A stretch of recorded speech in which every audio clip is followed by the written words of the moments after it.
Matius 11. Setelah Yesus selesai berpesan kepada ke-12 muridnya, pergilah ia dari sana untuk mengajar dan memberitakan Injil di dalam kota-kota mereka. Di dalam penjara, Yohanes mendengar tentang pekerjaan Kristus, lalu menyuruh murid-muridnya bertanya kepadanya, "Engkaukah yang akan datang itu, atau haruskah kami menantikan orang lain?" Yesus menjawab mereka, "Pergilah dan katakanlah kepada Yohanes apa yang kamu dengar dan kamu lihat. Orang buta melihat, orang lumpuh berjalan, orang kusta menjadi tahir, orang tuli mendengar, orang mati dibangkitkan, dan kepada orang miskin diberitakan kabar baik. Dan berbahagialah orang yang tidak menjadi kecewa dan menolak Aku." Setelah murid-murid Yohanes pergi, mulailah Yesus berbicara kepada orang banyak itu tentang Yohanes. "Untuk apakah kamu pergi ke padang gurun, melihat buluh yang digoyangkan angin kian kemari? Atau untuk apakah kamu pergi melihat orang yang berpakaian halus? Orang yang berpakaian halus itu tempatnya di istana raja.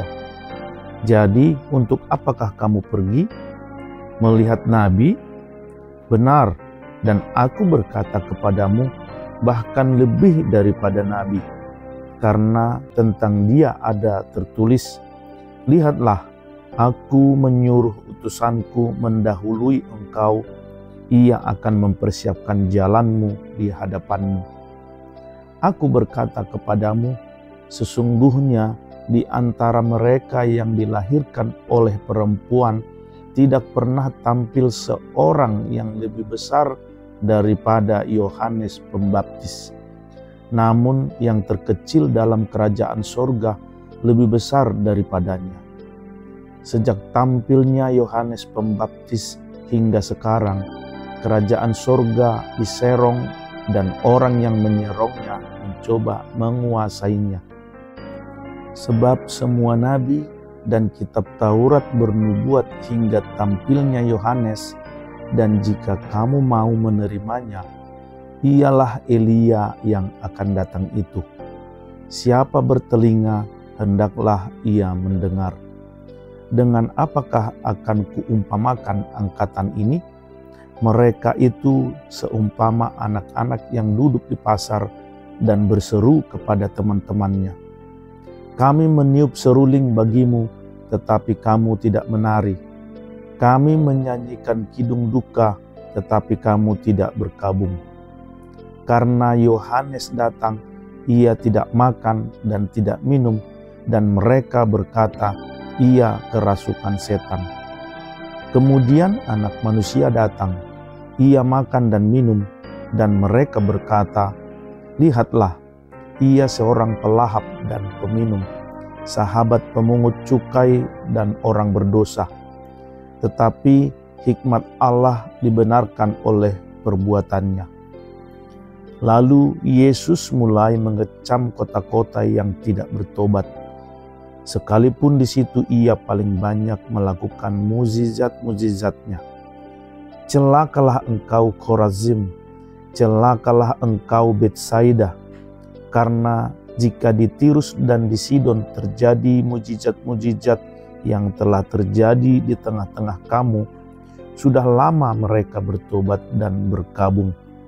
Tetapi Aku berkata kepadamu, pada hari penghakiman, tanggungan Tirus dan Sidon akan lebih ringan daripada tanggunganmu. Dan engkau Kapernaum, apakah engkau akan dinaikkan sampai ke langit? Tidak, engkau akan diturunkan sampai ke dunia orang mati.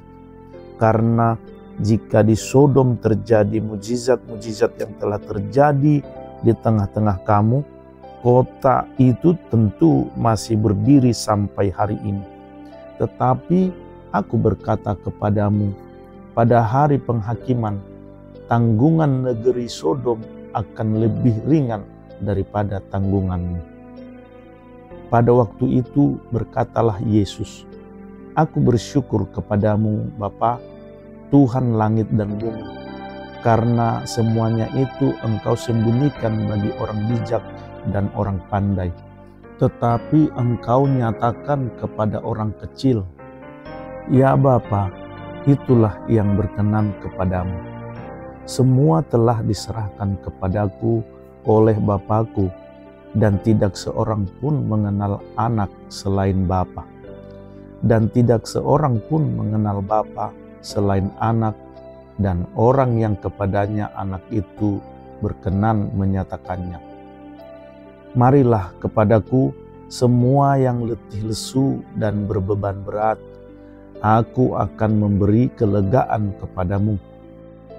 Pikullah kuk yang kupasang dan belajarlah padaku, karena aku lemah lembut dan rendah hati, dan jiwamu akan mendapat ketenangan. Sebab kuk yang kupasang itu enak, dan bebanku pun ringan."